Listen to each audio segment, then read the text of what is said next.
Hanukkah is just finished, but the light of the message of Hanukkah is supposed to illuminate our lives through the entire year. What is that message? It's a message of positive Jewish identity, hope, faith, and confidence that if we are dedicated to doing the right thing, God will help us out. One of our great role models was Yaakov Avinu, Jacob, our forefather.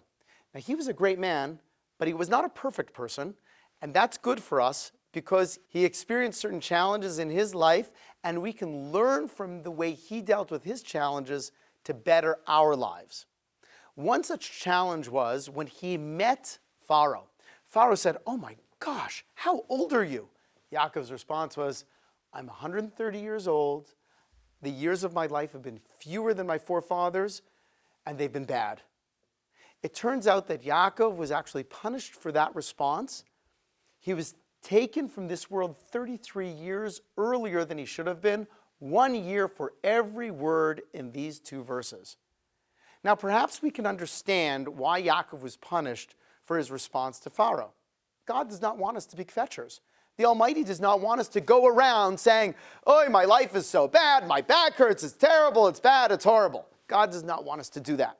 And if we do that, then perhaps we should be punished for it. The question is, why should Yaakov be punished for Pharaoh's question?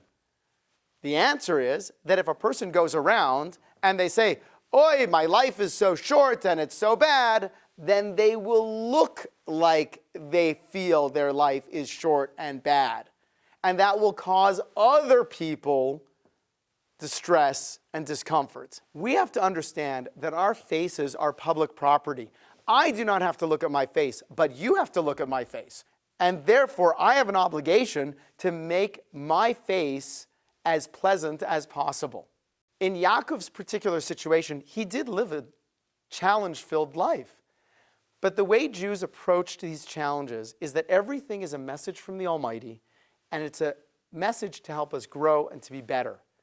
And whereas it is a very high level to always accept life's challenges as kindness from the Almighty, by attempting to receive God's messages in such a way, we become great people, and people will literally see that on our faces. I have two friends, neither of them are very well off, and they live across the street from each other. One day, one of them was able to give their house a facelift. They got all sorts of great foliage in front of their house, they painted their house, put up some nice siding.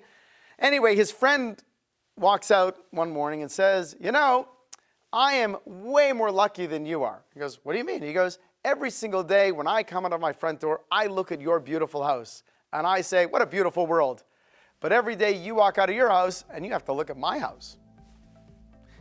We've got to understand, not only do we have an obligation to be as happy as we can possibly be, but also when we are as happy, we look better. And that actually makes the world a better place too. I'm Rabbi Wyne of the Young Israel Aish of Las Vegas.